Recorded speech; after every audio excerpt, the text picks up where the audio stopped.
வணக்கம் கும்பராசி அன்பர்களே, உங்களுக்கு என்னுடைய இனிய தீபாவளி நல்வாழ்த்துக்கள். இந்த மாதம் ரொம்ப முக்கியமாக உங்கள் ராசியே பார்த்து கொண்டிருக்கிற குரு ராகு உங்கள்கிட்ட உட்காந்துட்டு இதை செய்ய அதை செய்யன்னு உங்களை படுத்தி எடுத்துக்கிட்டு இருக்கிறாரு.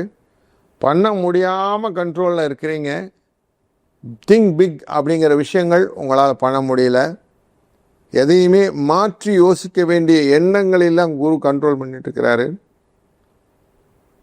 என்னவோ தெரியலைங்க, வரவன் போகிறவன்லாம் ஏமாற்றிட்டு போகிறான் அப்படிங்கிற ஒரு கேள்வி, கொஸ்டின் இதெல்லாம் இருக்குது. இந்த விசனங்களை சரி பண்ணுவதற்குத்தான் இந்த மாதம் அப்படின்னு எடுத்துக்கலாம். ஏன்னா அவங்க ராசியின் 7ஆம் இடத்துக்காரரான சூரியன் நமக்கு இப்போது உட்கார்ந்துருக்குது அஷ்டமத்தில் உட்கார்ந்துருக்கிறார், 8ஆம் இடத்துல. அவரை அங்கே உட்காந்து நமக்கு என்ன லாபம் அப்படிங்கன்னா, உடம்புல ரொம்ப பிரச்சனை, டயர்சமாக ஃபீல். அது கூட சேர்ந்து இருக்கிறவர் புதன் நல்ல ஆட்சி உச்சத்தில் உட்கார்ந்துருக்கிறார். புத்தி அவ்வளோ சிரமமாக இருக்கா சார்னா பயம் நிறையா கொடுது சார் அப்படின்னு சொல்லிட்டு இருந்தீங்க. 3ஆம் தேதி அன்னைக்கு இந்த பயங்கள் போக போகிறது. அவர் கொஞ்சம் ரிலாக்ஸாக வெளியில் வந்து துளாராசிக்குள்ளே வந்துடுவார். துளாராசிக்குள்ளே வந்த உடனே உங்களுக்கு இந்த ஆடை ஆபரணங்கள் வாங்கக்கூடிய யோகத்தை கொடுத்துருவார். ஃபஸ்ட் எடுத்து வச்சுக்கோ அப்படின்ட்டு.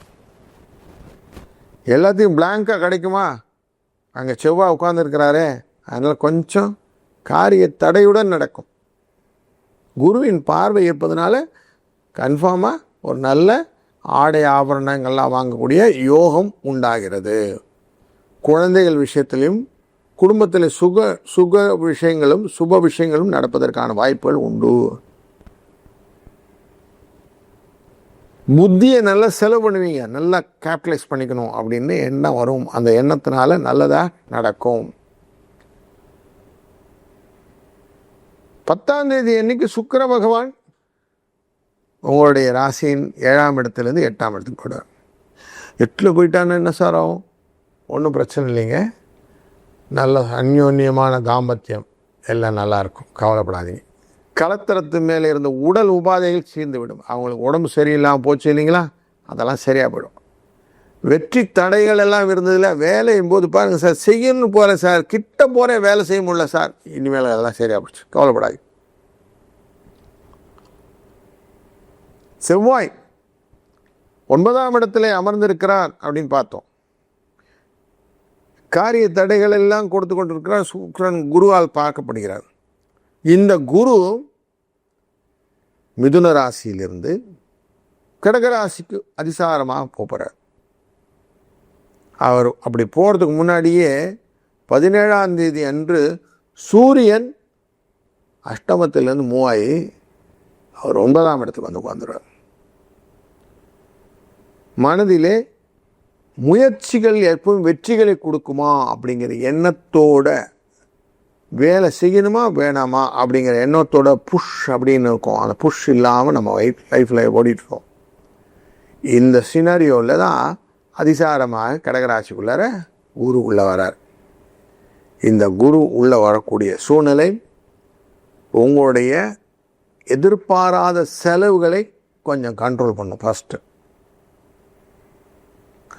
செலவு கண்ட்ரோல் பண்ணுறது மட்டும் இல்லை, தொழில் ஸ்தானத்தில் குருவின் பார்வை இருப்பதனாலே தொழில் சிரமப்படும். வேலை இல்லை என்கிற அன்பர்களுக்கு வேலை கிடைக்கும்.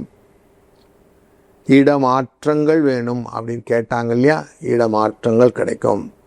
பிரயாணத்தின் மூலம் இங்கேருந்து அங்கே டிரான்ஸ்ஃபர் போடுறாங்க சார், இடப்பெயர்ச்சி, அதனால் எனக்கு லாபம் உண்டா?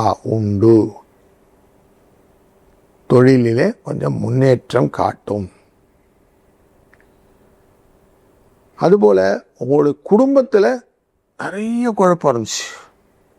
முக்கியமாக மருத்துவ செலவு, ஏகப்பட்ட மருத்துவ செலவு பயங்கரம் பண்ணிட்டுருக்கீங்க. அது இப்போ குறையும். குருவின் பார்வை தன்னுடைய இடமான மீனராசி மேலேயும் விழுகிறது.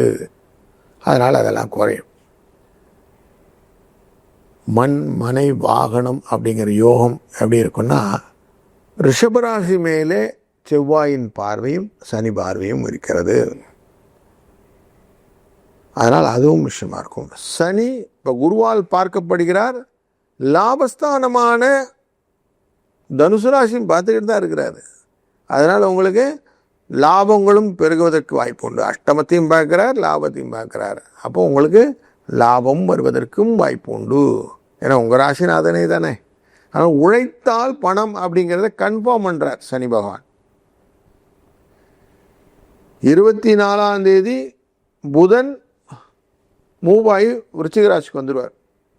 27 செவ்வாய் மூவாயு விருச்சிக ராசிக்கு வந்துடுவார். இவர்கள் எல்லாமே உங்கள் தொழில் ஸ்தானத்தில் உட்கார்ந்த உடனே தொழிலிலே புதிய மாற்றங்கள் கொடுக்கணும். வேலை மாறணும், இடம் மாறணும், என்ன எல்லாம் வேணும், அத்தனை எண்ணங்களும் கொண்டு வந்துடுவீங்க. எனக்கு இந்த வேலை பிடிக்கல சார், நான் போகணும் சார் அப்படின்வீங்க. வெளிநாட்டுக்கு செல்லணும், வெளிநாட்டில் சில விஷயங்கள் எல்லாம் நான் பார்க்கணும், போகணும், வரணும் அப்படின்ற எண்ணங்கள்லாம் வரும். பிரயாணங்கள் லாபத்தை கொடுப்பதற்கான மாற்றங்களை கொண்டு வருவீர்கள்.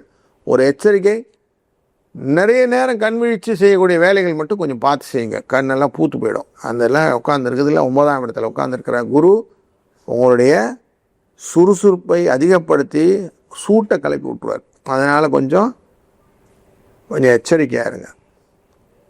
நண்பர்கள் வழியிலே கொஞ்சம் பிரச்சனைகள் வந்தாலும் லாபம் உண்டாகும்.